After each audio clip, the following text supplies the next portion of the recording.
Have you ever felt it? The quiet but persistent sense that you are living your life in a state of invisible bondage. You believe you are free. You make choices, you have opinions, you pursue your desires. Yet, you are plagued by a host of baffling and seemingly irrational forces that seem to govern your every move. A chronic, and often nameless, anxiety that hums beneath the surface of your days. A series of self-sabotaging behaviors that seem to rise from some dark and unknown part of you, destroying the very things you most consciously want.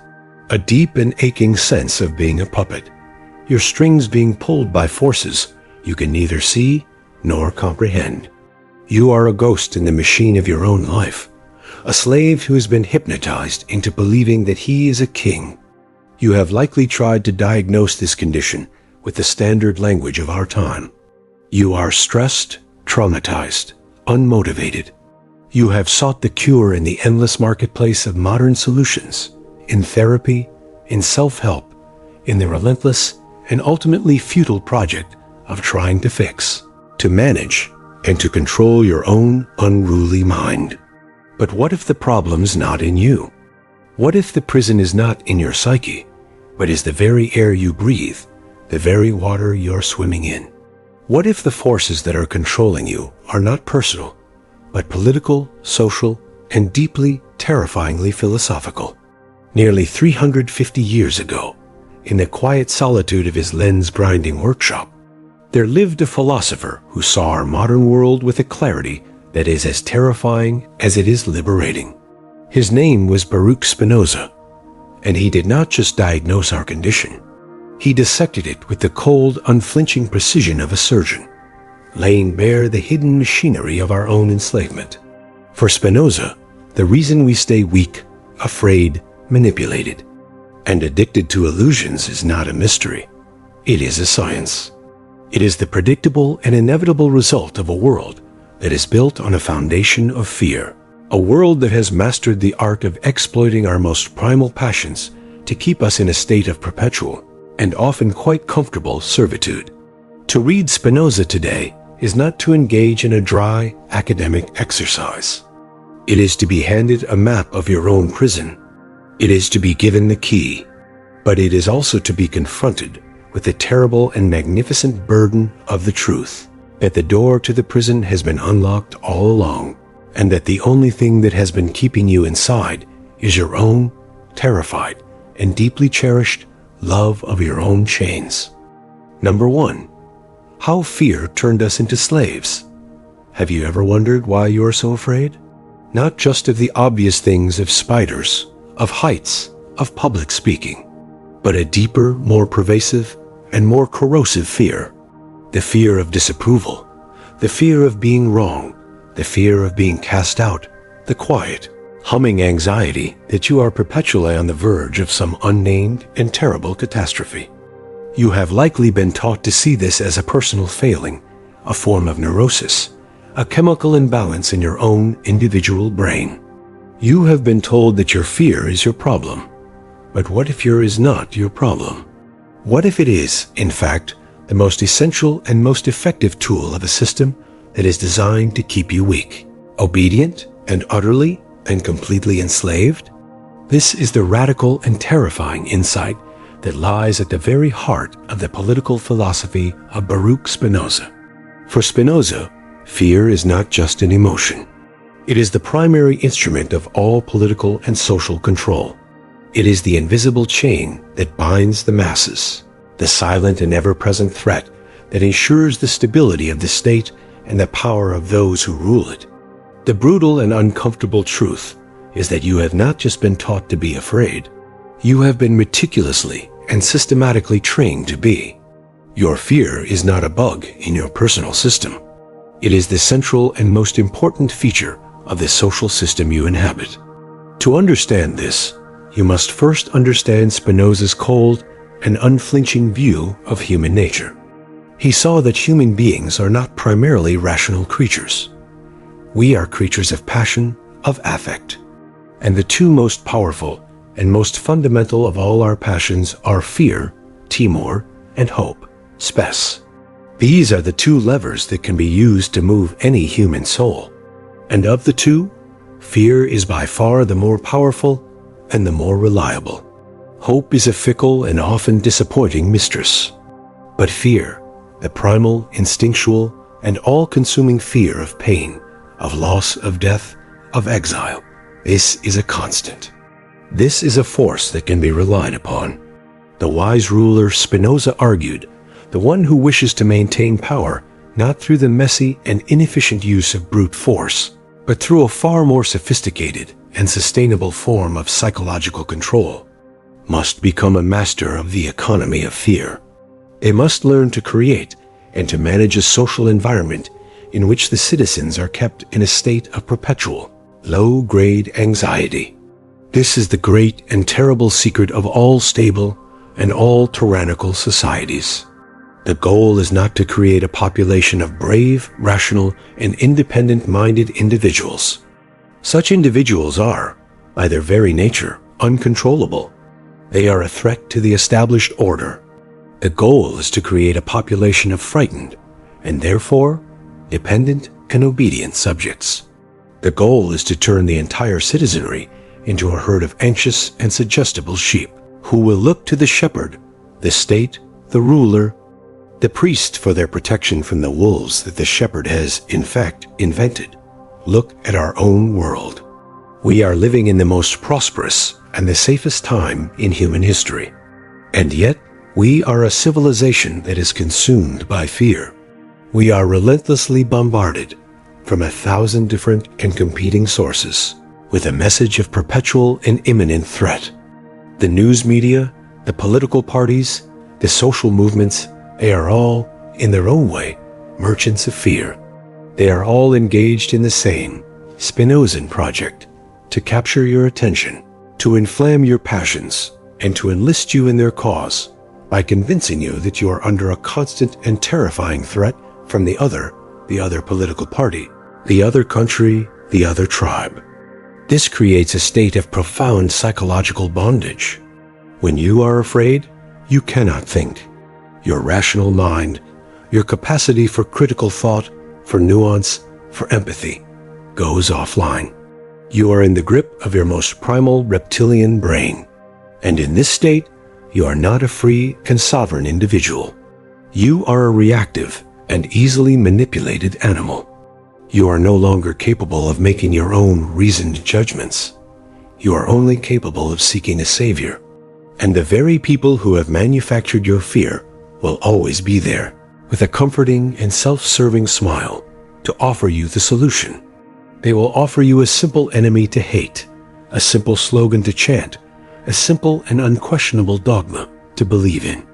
They will offer you the warm, safe, and deeply intoxicating feeling of belonging to a righteous tribe that is at war with a great and terrible evil.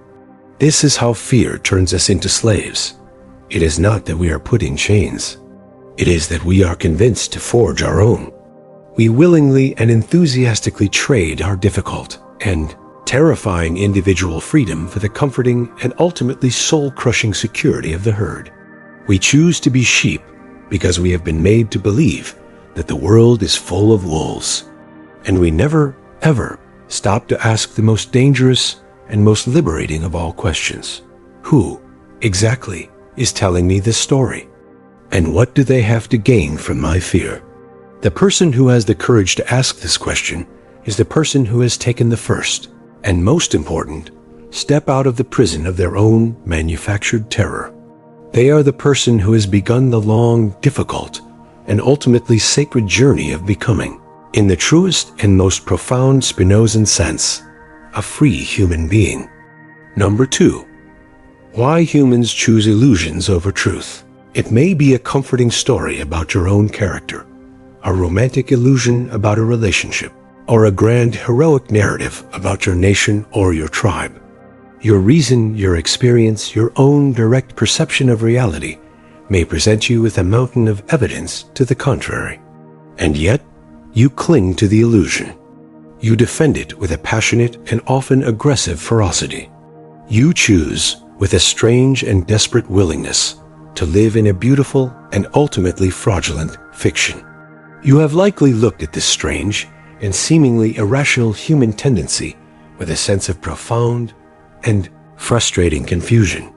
You have been taught by the entire tradition of Western thought that the human mind is a truth-seeking instrument, that we are rational creatures who desire, above all, to see the world as it truly is.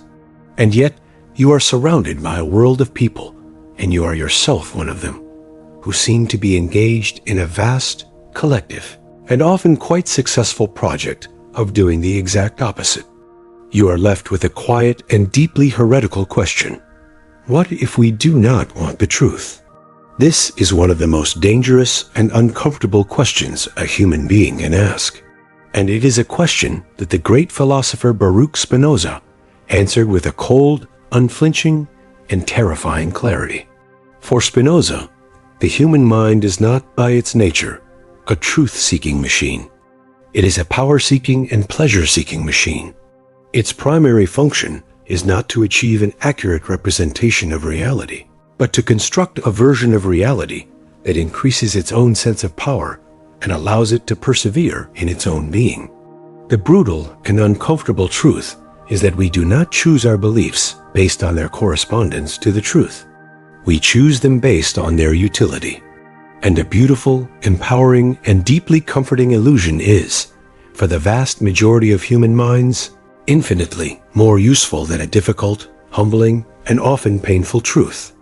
To understand this, you must first understand Spinoza's radical and deeply unsettling model of the human mind.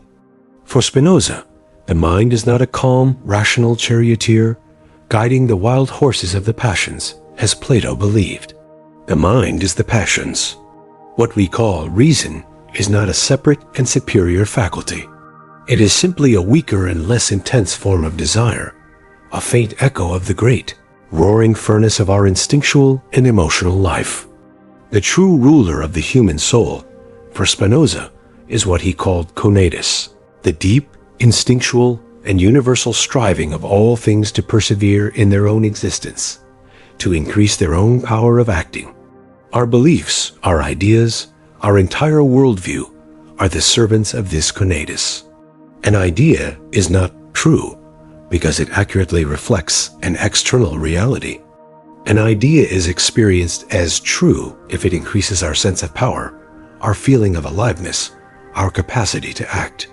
An idea that makes us feel strong, righteous, and certain will be embraced with a passionate and religious fervor, regardless of the evidence.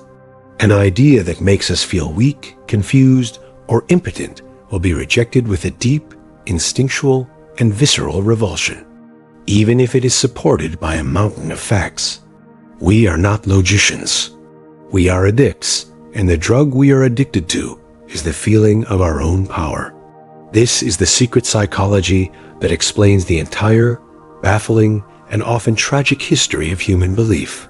It is why the conspiracy theory is so much more compelling than the messy and often unsatisfying reality. The conspiracy theory offers a story in which the world is not a chaotic and random place, but a meaningful and ordered one, a secret battle between the forces of good and evil. To believe in the conspiracy is to be one of the few who have woken up, who have seen the hidden truth.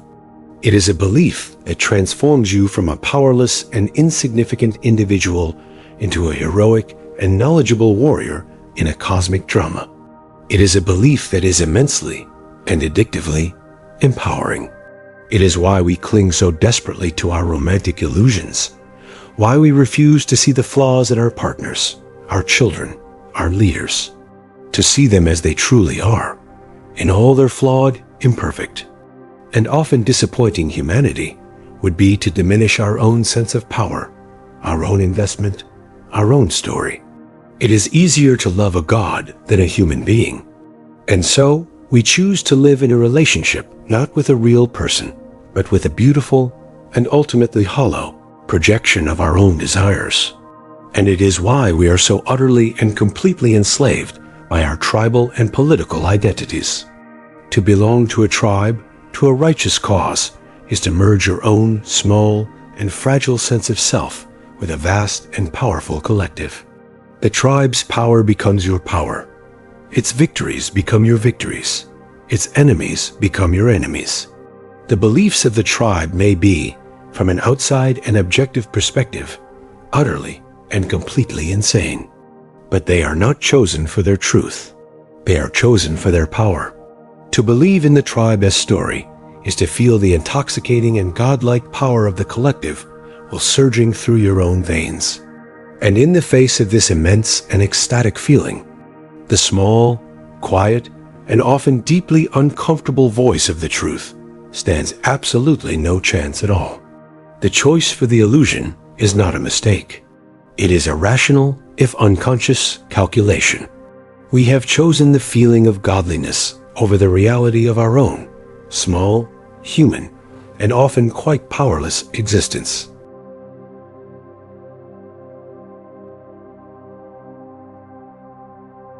Number 3. The reason most people will never be free. We believe that we are born free, that freedom is our natural and inalienable right. And we believe that the great struggle of life is the struggle against the external forces that seek to take this freedom away from us: the oppressive state, the tyrannical corporation, the restrictive social convention.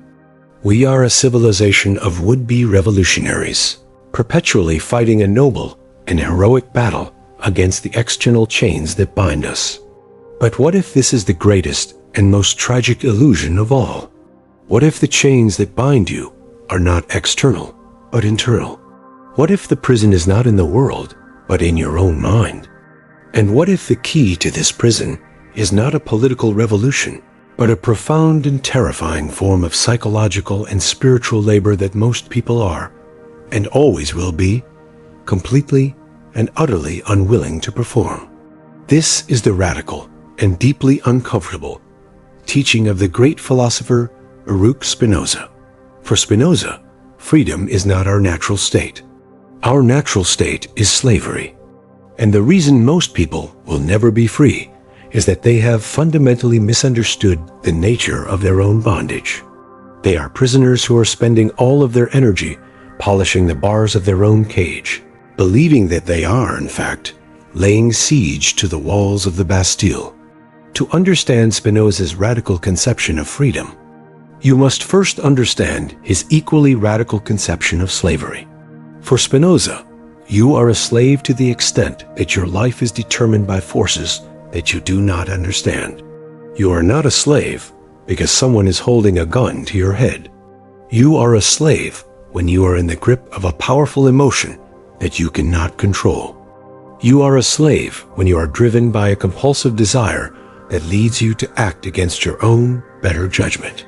You are a slave when you are a prisoner of a belief that you have never consciously examined, a belief that you have simply absorbed from your family, your culture, your tribe. The unexamined life, for Spinoza, is not just a life that is not worth living. It is a life that is not, in any meaningful sense, your own. It is a life that is being lived by you, but not for you. It is the life of a puppet, a ghost, a sophisticated and often quite successful automaton. And the brutal and uncomfortable truth is that this is the default state of almost every human being. We are born into a world of pre-existing stories, of ready-made values, of powerful and invisible currents of collective emotion. And we are, for the most part, passive and unconscious vessels for these forces. Our choices are not our own. They are the predictable and inevitable results of a long chain of causes that we have never bothered to understand. Our opinions are not our own. They are the echoes of the voices we have been listening to. Our passions are not our own. They are the contagious fevers of the herd. This, for Spinoza, is the great and tragic irony of the human condition. We are all, with a few rare exceptions, slaves who are passionately and aggressively convinced of our own freedom. So, what is the path to true freedom? For Spinoza, the path is not through rebellion, not through a simple act of free will. The path is through understanding. Freedom is not the ability to do whatever you want. Freedom is the knowledge of your own necessity. It is the profound and often deeply difficult work of turning the clear, cold, and unflinching light of your own reason onto the dark and chaotic machinery of your own soul. The free person is the person who has had the immense courage to embark on a journey of radical and relentless self-examination. They have asked the terrifying questions. Why do I believe what I believe? What are the true and often hidden causes of my own desires, of my own fears, of my own most cherished and righteous emotions? They have, in a very real sense, become the scientists of their own soul. They have learned to observe their own inner world, not with the hot and reactive passion of the participant, but with the cool, detached, and compassionate curiosity of the observer. As you begin to do this work, a miraculous transformation occurs. The forces that once controlled you from the darkness of your own unconscious begin to lose their power. The anger that once hijacked your entire being is now seen for what it is, the predictable result of a specific and often flawed judgment about the world. The desire that once drove you to a state of compulsive and self-destructive action is now seen for what it is, a natural and ultimately manageable expression of your own fundamental striving. You are no longer a slave to your own passions because you have understood their cause. You have not eliminated them. You have, in a very real sense, befriended them. You have moved from a state of being a terrified and unknowing subject of the kingdom of your own soul to becoming its wise and benevolent constitutional monarch. This is the freedom that Spinoza offers us. It is not the easy and ultimately illusory freedom of the political slogan. It is the hard-won and ultimately indestructible freedom of the enlightened mind. And it is a freedom that most people will never achieve. Why? Because it is a path of profound and almost unbearable loneliness. It requires you to be willing to stand apart from the comforting certainties of the herd. It requires you to be willing to question your own most cherished and identity-forming beliefs. And it requires you, above all, to take on the terrifying and absolute responsibility for your own inner world. It is far easier and feels far safer to remain a slave, especially when the entire world is conspiring to convince you that your chains are, in fact, the very symbol of your freedom.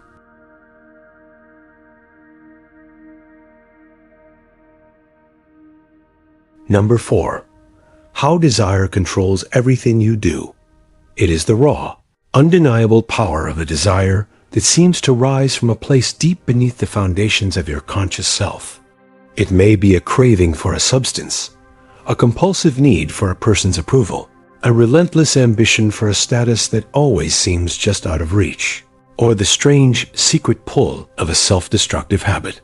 You, the rational, well-meaning person, the one who wants to be healthy, stable, and in control, stand on one side of a vast internal chasm, and on the other side stands this thing, this immense, primal, and terrifyingly powerful hunger that seems to mock your best intentions, that laughs at your willpower, and that, time and time again, pulls you into behaviors that leave you feeling ashamed, powerless, and profoundly estranged from the person you are trying to be. You have likely been taught to see this as a moral failing, a weakness of character, a disease of the will. Our entire post-Platonic philosophical tradition has taught us to see the mind as a battleground between the noble, rational soul and the base, unruly desires of the body. We are a civilization that is at war with desire.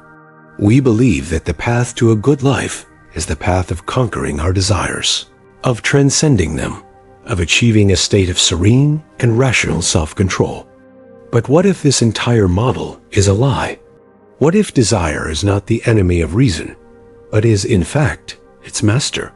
What if your desires are not a malfunction of your soul, but are, in fact, the very engine of it? This is the radical, terrifying, and ultimately world-changing perspective of the great philosopher Baruch Spinoza. For Spinoza, the idea that we are rational creatures who are in a struggle with our desires is the most profound and most devastating of all human illusions. The brutal and uncomfortable truth is that we are not creatures of reason at all. We are creatures of desire. And desire is not a force that can be conquered. It is the very force that we are. To understand this is to be handed the secret, and often deeply uncomfortable, key to the entire mystery of human behavior. To understand Spinoza's radical view, you must first understand his concept of conatus. For Spinoza, every single thing in the universe, from a stone to a plant to a human being, is animated by a single fundamental and universal striving, the striving to persevere in its own existence, to increase its own power of acting. This is the conatus. It is not a psychological drive. It is a metaphysical one. It is the very essence of existence itself. In a human being, this conatus is experienced as desire, cupiditas. Desire for Spinoza is not just one of our passions. It is our very essence. All of our other emotions, our love, our hate, our joy, our sadness, are simply different modulations of this one, fundamental desire, as it is either aided or impeded in its striving. You feel joy when your power of acting is increased. You feel sadness when it is diminished. You love the things that you believe will increase your power. You hate the things that you believe will diminish it. And what of reason? Reason, for Spinoza, is not some separate, transcendent faculty that sits in judgment over our desires. Reason is a servant. It is a tool. It is the mind's ability to form adequate ideas, to understand the true causes of things. But this understanding is not a disinterested academic exercise. We are driven to understand the world for one reason and one reason only, because understanding is a form of power. To understand the cause of your own destructive anger is to increase your power to act, rather than to be merely acted upon by it. The pursuit of reason is not a flight from desire. It is the highest and most sophisticated expression of it. This is a worldview that is profoundly and deeply unsettling to our moralistic and self-deceiving egos. It means that you are not, and have never been, in a noble struggle between your higher self and your lower self. Every single thing you have ever done, from the most selfish and hedonistic act to the most selfless and altruistic one, has been driven by the very same immoral and utterly relentless engine, the desire to increase your own sense of power. The person who gives to charity and the person who robs a bank are not motivated by different forces.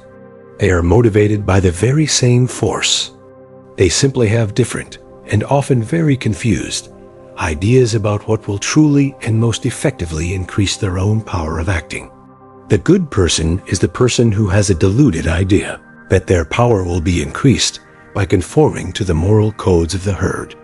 The bad person is the person who has a deluded idea that their power will be increased by defying them. But both are slaves. They are both being driven by forces they do not understand, by a desire whose true nature is hidden from them. This is the great and tragic irony of the human condition, as Spinoza saw it. We are all, at all times, being controlled by desire. The only real choice we have is whether we will be a slave to our desires or a master of them. And the path to mastery is not through repression, not through a futile and life-denying war against our own nature. The path to mastery is through understanding. It is the difficult and courageous work of turning the light of reason onto the dark and powerful machinery of our own desires, and of learning to align our striving with the deep and unchanging laws of reality itself. It is the path of transforming our blind and often self-destructive passions into a conscious, joyful, and world-creating force.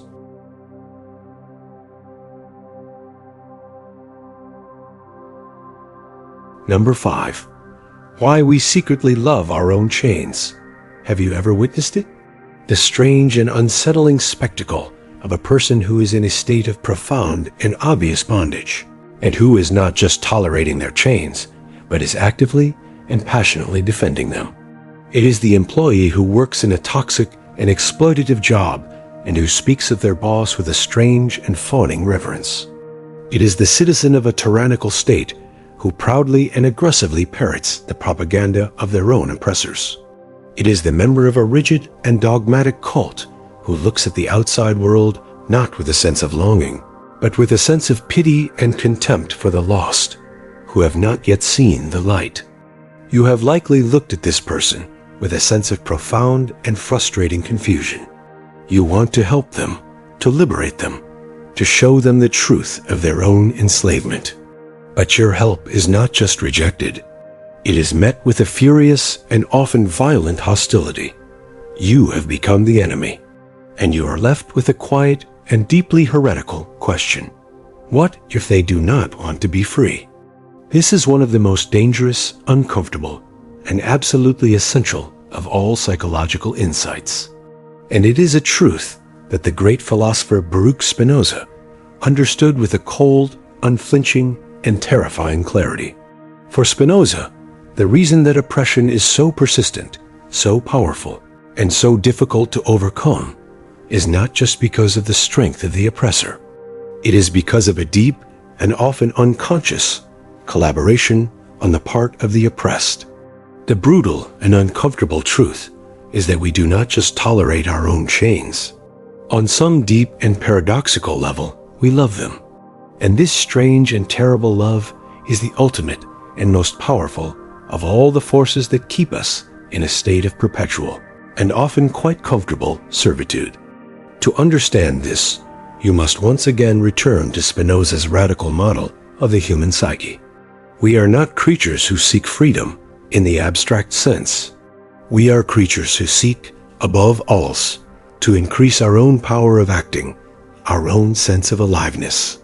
And the great and tragic irony is that the state of servitude can, in many ways, be a profoundly and addictively empowering one. How is this possible? First, servitude offers us an escape from the most terrifying of all human burdens, the burden of our own freedom. The existentialists who followed in Spinoza's wake understood this. To be truly free is to be utterly and completely responsible for your own life, for your own choices, for the creation of your own meaning in a meaningless universe. This is a responsibility so immense that most people cannot bear it. It is far easier and feels far safer to surrender your will to an external authority, to a king, to a priest, to a political party, to a charismatic leader. The authority figure, the tyrant, offers us a beautiful and seductive bargain. They say, you do not have to think. You do not have to choose. You do not have to bear the terrible weight of your own existence. I will do it for you. All I ask in return is your obedience. This is the great and secret appeal of all forms of tyranny, from the political to the personal. The tyrant is not just our oppressor. They are our savior. They have liberated us from the terror of our own freedom. And the chains they put on us feel not like chains, but like a warm and comforting embrace. Second, the state of servitude offers us a powerful and deeply intoxicating sense of meaning and purpose. The slave is not just a slave. They are a member of a great and noble cause. They are a soldier in a holy war. They are a worker building a glorious new future. The ideology of the tyrant, the narrative of the oppressor, is a powerful and addictive drug. It transforms the brutal and meaningless reality of your own oppression into a heroic and meaningful drama. Your suffering is no longer a sign of your weakness. It is a sign of your virtue, of your sacrifice for the greater good. Your obedience is no longer a sign of your fear. It is a sign of your loyalty, of your faith. This is why the oppressed so often become the most ferocious defenders of their own oppression. To question the ideology, to doubt the leader, would not just be an act of political treason. It would be an act of spiritual suicide. It would be to shatter the beautiful and empowering illusion that gives their suffering a meaning, and to come face to face with the terrible, naked, and unbearable truth of their own, meaningless and brutal exploitation. It is easier to love the tyrant than to face the abyss. Finally, and most insidiously, the state of servitude offers us a powerful and deeply satisfying outlet for our own repressed will to power. The slave is not just a passive victim. They are often, in their own small and pathetic way, a tyrant themselves. The ideology of the oppressor almost always provides the oppressed with a new and even weaker group to look down upon, to despise, to persecute. The slave who's being whipped by his master can go home and find a profound and deeply satisfying sense of his own power by whipping his own, even more helpless slave.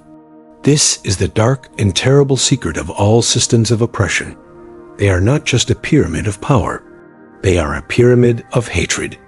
They function by taking the natural and unavoidable resentment of the oppressed and skillfully redirecting it downwards at a designated scapegoat.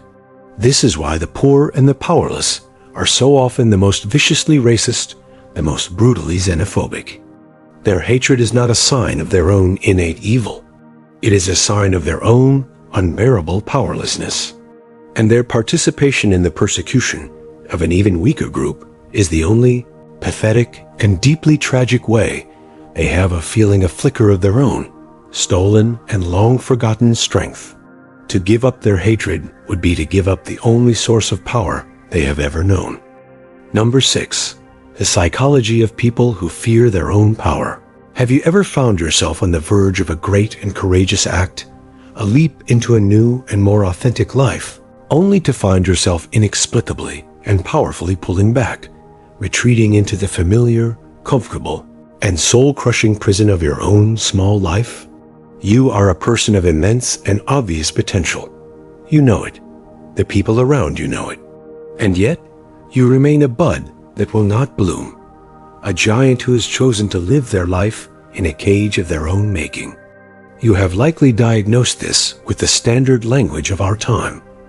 You have a fear of success. You have imposter syndrome. You are a procrastinator. You believe that your problem is a lack of confidence, a deficit of self-esteem. But what if the problem is not that you are afraid of your own weakness, but that you are, on a deep and almost cellular level, utterly and completely terrified of your own power? This is one of the most paradoxical and most profoundly important of all Spinoza's psychological insights. For Spinoza, the reason that most of us live small, timid, and ultimately unlived lives is not because we are cowards in the conventional sense. It is because we have been taught to fear the very force that is the source of all our strength, all our creativity, and all our joy, the force of our own individual and sovereign mind. The brutal and uncomfortable truth is that we do not just avoid thinking for ourselves because it is difficult. We avoid it because we are, on a deep and often unconscious level, terrified of the consequences. To understand this fear, you must once again return to Spinoza's radical conception of freedom. True freedom is not the ability to do whatever you want. True freedom is the terrifying and absolute responsibility of becoming the sole and sovereign creator of your own inner world. To think for yourself is to embark on this journey. It is the act of stepping outside the warm, safe, and well-lit world of the collective consensus, of the ready-made beliefs and the prepackaged values, and to begin the difficult, lonely, and often terrifying work of building your own internal foundation. This is a journey that is fraught with peril. The first and most obvious of these is the terror of exile. The person who thinks for themselves is, by definition, a heretic. They are a threat to the comfortable and unquestioned illusions of the tribe. And the tribe will, as it has always done, react to this threat with fear, with suspicion, and with a furious and often violent hostility. To choose the path of the independent mind is to choose to be misunderstood, to be lonely, to be, in a very real sense, an outcast. And the primal, instinctual fear of this exile is so powerful that it is enough to keep most of us in a state of lifelong intellectual conformity. But there is a deeper and even more terrifying fear at play. It is not just the fear of being cast out by others. It is the fear of being cast out by yourself. To truly think for yourself is to risk discovering that your own most cherished and identity-forming beliefs are a lie. It is to risk the collapse of your entire, carefully constructed worldview. It is, in a very real sense, a form of psychological suicide. The person who is afraid to think is the person who is afraid to die to the old, familiar, and deeply loved self that they have always been. It is easier to live in the prison of a comforting lie than to face the terrifying and liberating chaos of a world without easy answers. And finally, there is the most subtle and most profound of all the fears. It is the fear of the burden of power itself. To think for yourself is to become the ultimate authority in your own life. It is to take on the full and terrible responsibility for your own choices, for your own values, for the creation of your own meaning in a meaningless universe. There is no one else to blame. There is no God, no king, no priest, no party to tell you what to do. You are alone with your own fallible and deeply limited reason in the face of an infinite and unknowable cosmos. This is the vertigo of the abyss, and it is a vertigo so profound that most of us will do anything to escape it. We will gladly and often enthusiastically hand over our own terrible power to any authority figure who is willing to take it from us. We do not fear our own enslavement. We fear our own terrible and magnificent freedom. Number 7. How society manipulates you without you noticing. You make a choice that you believe is your own. What to buy, who to vote for, what to be angry about. And yet, in the quiet, honest moments, you can sense that this choice was not, in fact, born from the deep and sovereign center of your own being. It was planted there. You are living out a script that was written for you. You are feeling emotions that have been manufactured for you. You are fighting in a war that is not your own. You are a pawn in a game you do not even know you are playing. You have likely dismissed this feeling as a form of paranoia, a cynical and self-indulgent conspiracy theory. You have been taught by the very society that is manipulating you that you are a free and rational individual, the master of your own destiny. But what if this belief in your own autonomy is the most sophisticated and most effective tool of your own enslavement? What if the perfect prison is the one whose walls are invisible, the one where the prisoners have been so thoroughly and so brilliantly conditioned that they do not even know that they are not free? This is the radical, terrifying, and profoundly illuminating insight that lies at the very heart of the political philosophy of Baruch Spinoza. For Spinoza, society is not a neutral space. It is a battlefield of the passions.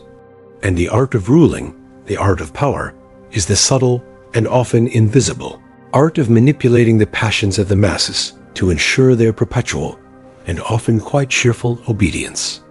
To understand how this manipulation works, you must first abandon the naive belief that power operates primarily through the use of force. Force is a clumsy, inefficient, and ultimately unsustainable tool of control. It breeds resentment. It inspires rebellion. The true master of power, Spinoza knew, does not seek to control the bodies of his subjects. He seeks to capture their souls. And he does this by becoming the master of their passions.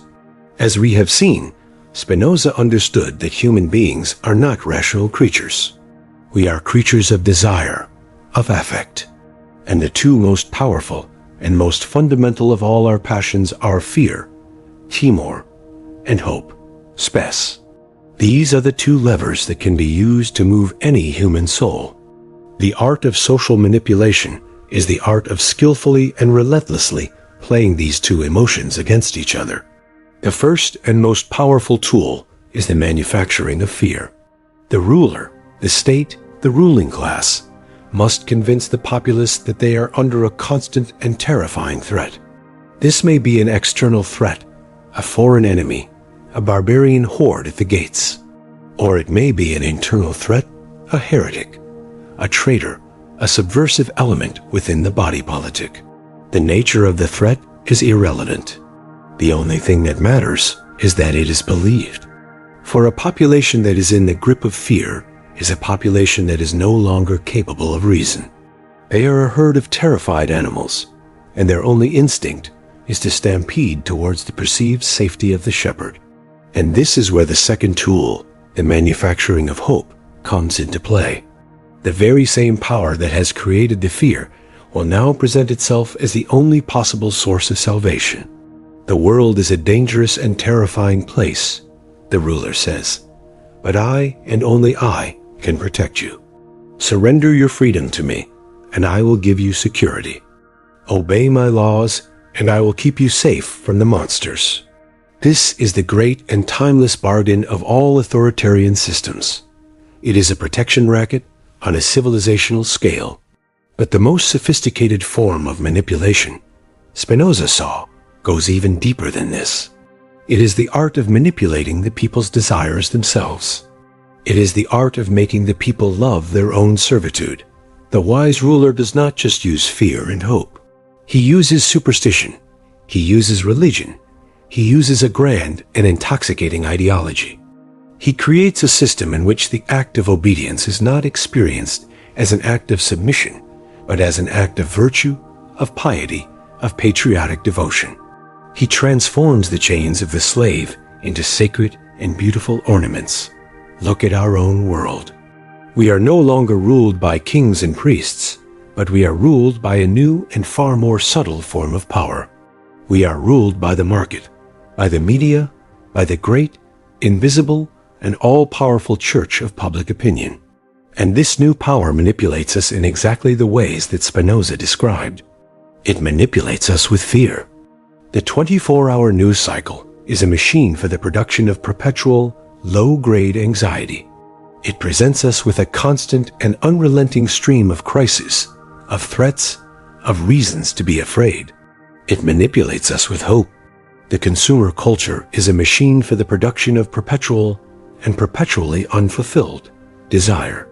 It promises us that the next purchase, the next product, the next experience will finally be the thing that makes us happy, that fills the void. And it manipulates us with a new and powerful form of superstition, the religion of the tribe. Our political and social ideologies have become vast and often quite profitable machines for the manufacturing of righteousness. They give us a simple story, a clear enemy, and the deeply intoxicating feeling of being one of the good guys. They have made our own blind conformity feel like an act of heroic and courageous rebellion. This is the genius of the new tyranny. It has not just enslaved our bodies, it has colonized our very souls. And it has done so, for the most part, without us ever even noticing. Number 8.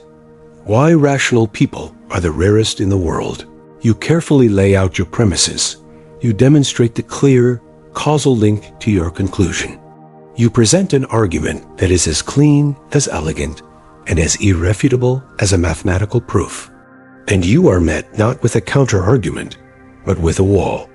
A smooth, seamless, and utterly impenetrable wall of feeling, of moral certainty, of tribal allegiance.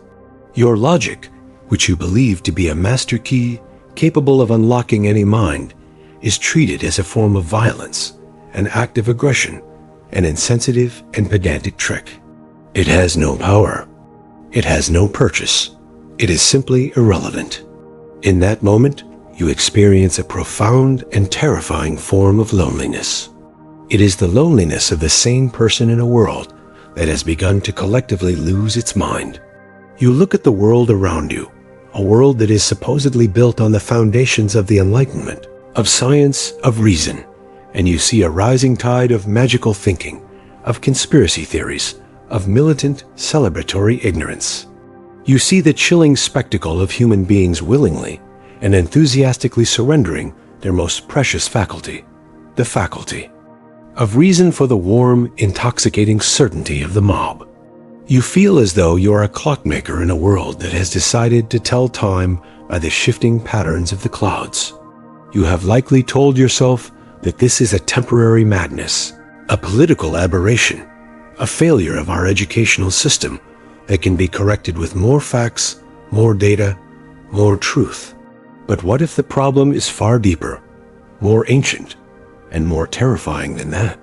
What if the rational person is not the norm, but a profound and almost miraculous exception? What if the natural, default state of the human mind is not the cool, clear light of individual reason, but the hot, emotional, and deeply comforting darkness of the collective? This is the radical and deeply uncomfortable teaching of the great philosopher Baruch Spinoza. For Spinoza, the rational person is the rarest, the most difficult, and the most unnatural of all human achievements. And the reason for this is simple. Our entire psychological and social world is a vast and intricate conspiracy against the very possibility of their existence.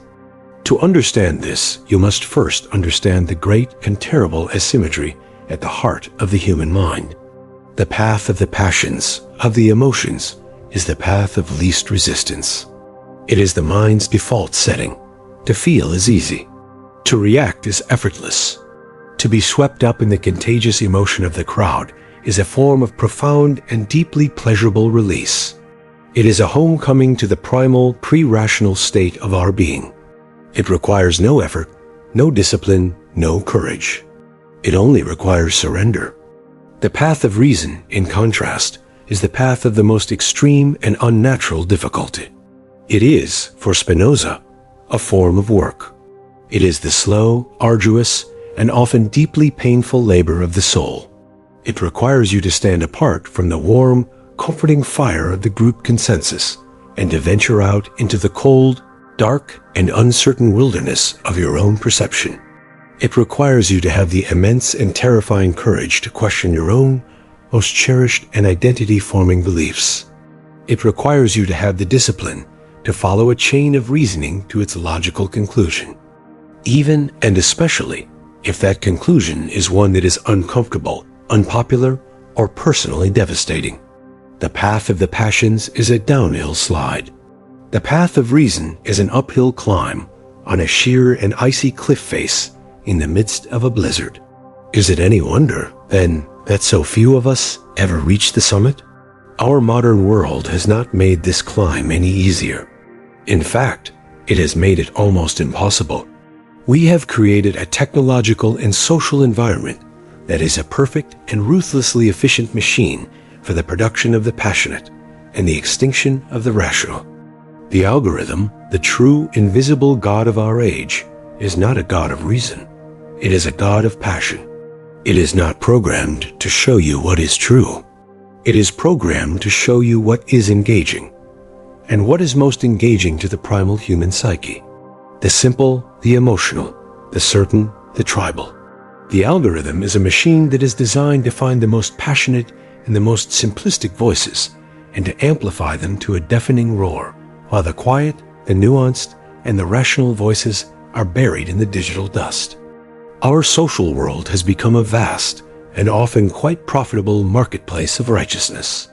Our political and social ideologies are no longer sets of debatable propositions.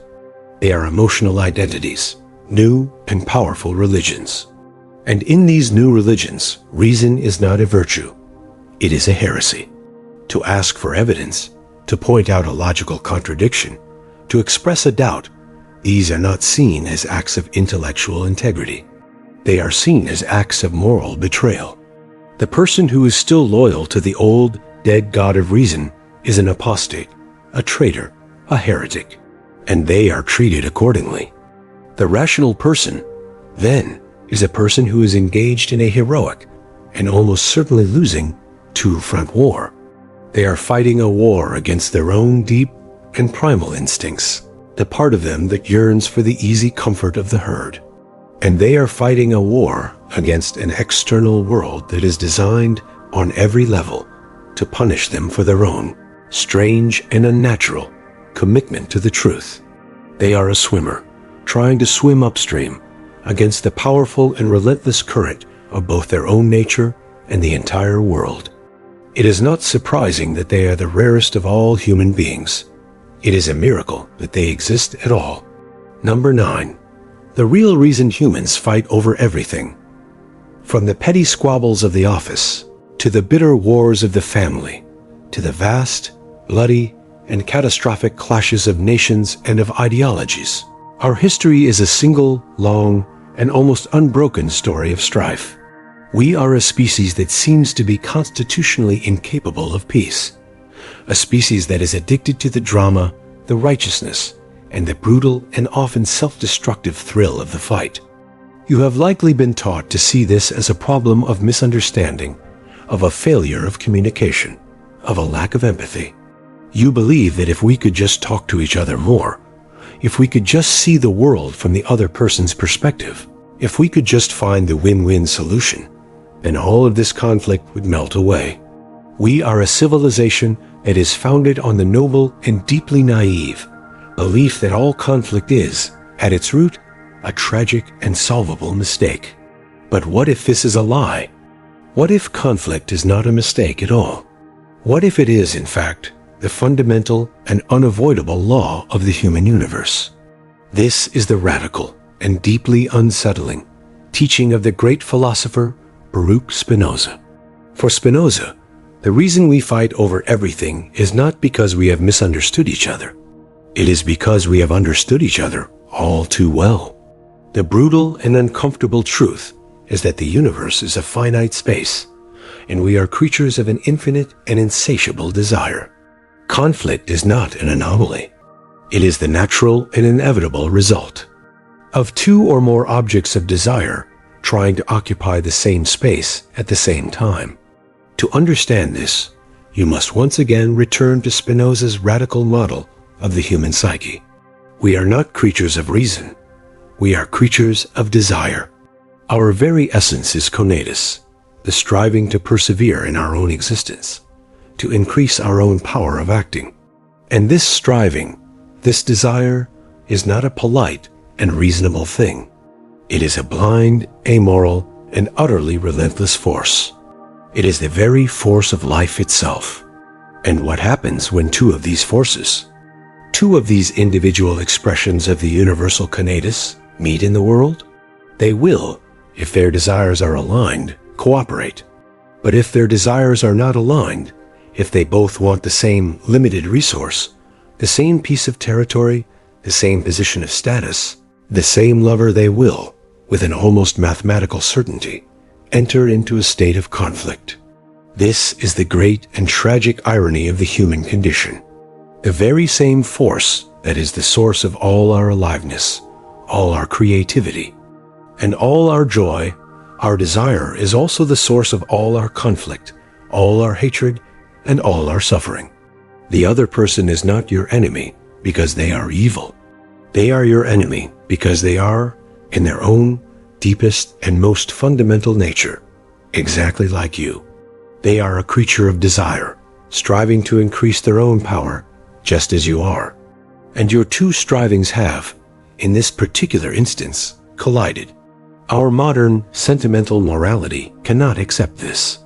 It is a truth that is too cold, too hard, too pessimistic. And so, we have invented 1,000 beautiful and elaborate illusions to mask it. We have invented the illusion of evil. We tell ourselves that we are not just fighting for our own self-interest. We are fighting a noble and heroic battle against a great and terrible darkness. We transform our rival into a monster, into a demon, into a being that is fundamentally different from ourselves. This is a powerful and deeply intoxicating lie. It allows us to engage in the most brutal and ruthless of conflicts, all the while maintaining the beautiful and comforting illusion of our own innocent and unimpeachable goodness. We have invented the illusion of the misunderstanding. We tell ourselves that the conflict is not a real and fundamental clash of desires, but is simply a problem of communication. If we could just find the right words, if we could just see their side, the conflict would disappear. This is the great and tragic naivete of the good person. They are trying to solve a problem of physics with a tool of grammar. They are trying to reason with an earthquake. And we have invented the illusion of the win-win. We tell ourselves that there is always a solution that will satisfy everyone, that there is always a way to avoid the tragic and often necessary reality of sacrifice, of loss, of defeat. This is the great and comforting lie of our therapeutic and consumerist culture. It is a lie that makes us weak, that makes us indecisive, that makes us utterly and completely unprepared for the brutal and often zero-sum realities of the world of power. The path to wisdom, for Spinoza, is not the path of trying to eliminate conflict. That is an impossible and ultimately life-denying project. The path to wisdom is the path of understanding it. It is the path of having the immense and terrifying courage to look at the world and at our own souls with a cold, clear, and unflinching gaze. It is the path of seeing that conflict is not a sign that something has gone wrong. It is a sign that life is happening. And it is the path of learning to navigate this world of conflicting desires, not with the naive and ineffective tools of the sentimental moralist, but with the hard, clear, and ultimately more compassionate tools of the realist, the strategist, and the philosopher. Number 10. Why happiness is a skill, not a gift. Have you ever felt like you are in a state of perpetual and losing warfare with the concept of happiness? You have been taught, by your entire culture, that happiness is the ultimate prize of a life well lived. You have chased it, you have pursued it, you have tried to earn it through your achievements, to buy it with your possessions, to find it in the arms of another person. And yet, it remains a fleeting and elusive ghost. The moments of genuine, unadulterated joy are rare, and they are always, and without exception, followed by a return to your baseline state of quiet, and often not so quiet, dissatisfaction. You are left in a state of profound and deeply personal failure. You look at the smiling faces on your social media feed. You listen to the confident pronouncements of the self-help gurus, and you conclude that there must be something fundamentally wrong with you. You believe that happiness is a natural state, a gift that has been given to others. But that has, for some cruel and unknowable reason, been denied to you. You are a defective unit in the great and glorious factory of human happiness. But what if this entire premise is a lie? What if happiness is not a prize to be won, not a destination to be arrived at, not a gift to be given? What if it is, in fact, a skill? A difficult, demanding, and profoundly counterintuitive skill. A form of inner work that is as rigorous and as precise as the art of the watchmaker or the craft of the master musician. This is the radical and ultimately profoundly empowering teaching of the great philosopher Baruch Spinoza. For Spinoza, the reason most of us are so unhappy is that we have been looking for happiness in all the wrong places. We have been trying to win a lottery when we should have been all along in the gymnasium training. The brutal and uncomfortable truth is that happiness is not a matter of luck. It is a matter of geometry. It is a matter of understanding the deep and often quite difficult laws of your own inner universe. To understand Spinoza's radical conception of happiness, you must first abandon the modern, sentimental, and ultimately quite childish idea of what happiness is. For most of us, happiness is a feeling. It is a state of pleasure, of comfort, of an absence of pain. For Spinoza, this is not happiness. It is a state of passive and ultimately quite pathetic contentment. It is the happiness of the well-fed house cat, not the happiness of a free and sovereign human being. True happiness, for Spinoza, is not a feeling. It is an activity. It is the activity of the soul. He called it beatitudo, blessedness. And it is not a state of passive pleasure. It is a state of active joy. And what is joy? For Spinoza, joy is the emotion that we feel when we experience an increase in our power of acting. It is the feeling of our own conatus, our own life force, successfully overcoming a resistance, expanding its own sphere of influence, becoming more than it was before. This is a complete and total inversion of our modern idea of happiness. We believe that happiness is to be found in the elimination of all struggle, in a life of effortless and frictionless ease. For Spinoza, this is a recipe for a profound and soul-crushing boredom. It is a form of living death. True True joy is only to be found in the heart of the struggle itself. It is the joy of the mathematician, finally solving a difficult proof. It is the joy of the artist, finally giving form to a difficult vision.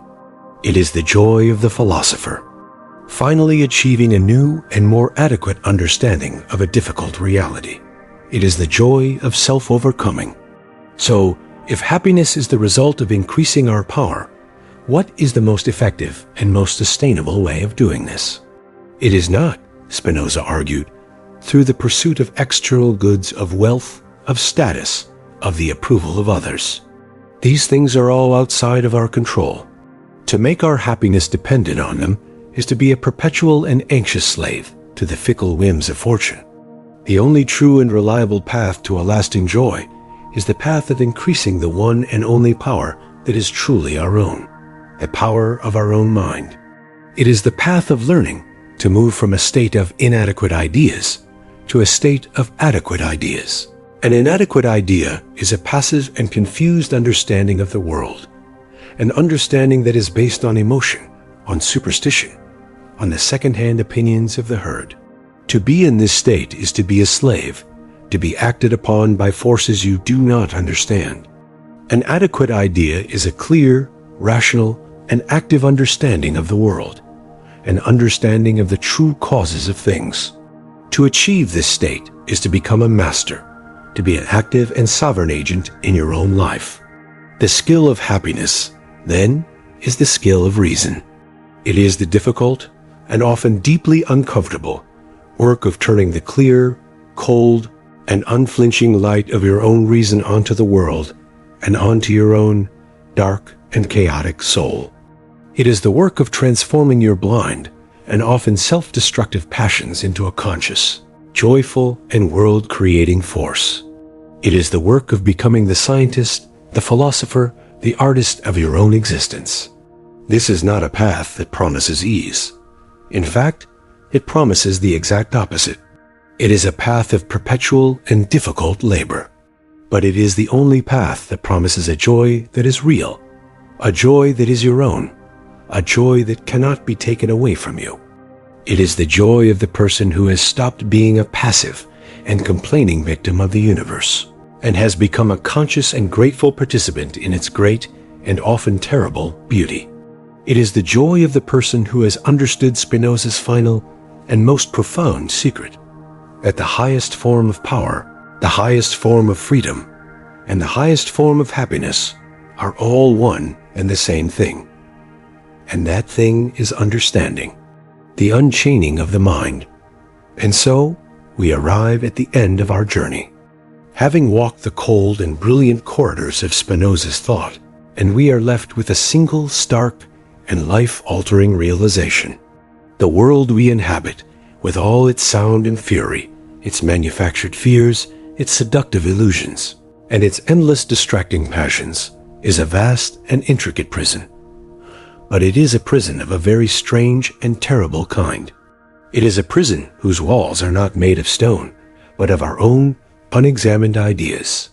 It is a prison whose chains are not forged from iron, but from our own untamed and unconscious desires. And it is a prison whose warden is not a cruel and external tyrant, but the oldest and most intimate of all our enemies, our own terrified and deeply cherished ignorance. The lessons of Spinoza are not a comforting philosophy. They are a hammer. They are a set of brutally effective tools for the systematic and often quite painful demolition of this prison. He has shown us that our fear is a political weapon, that our love of illusion is a flight from our own powerlessness, that our slavery is a choice born of our terror of freedom.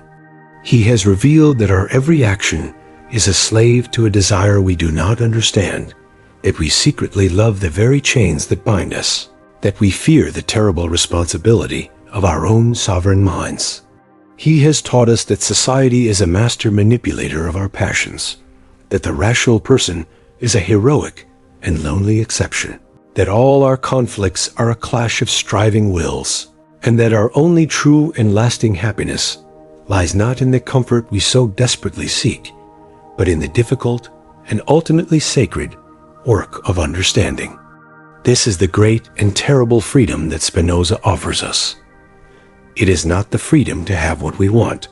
It is the freedom to understand why we want it. It is not the freedom from suffering. It is the freedom to find meaning in our suffering. It is the freedom that comes not from changing the world, but from understanding it, and in understanding it, to finally, and for the first time, become the calm, clear, and unshakable masters of ourselves. The door to the prison is not locked. It has been open all along. The only question is whether we will have the immense and terrifying courage to walk through it.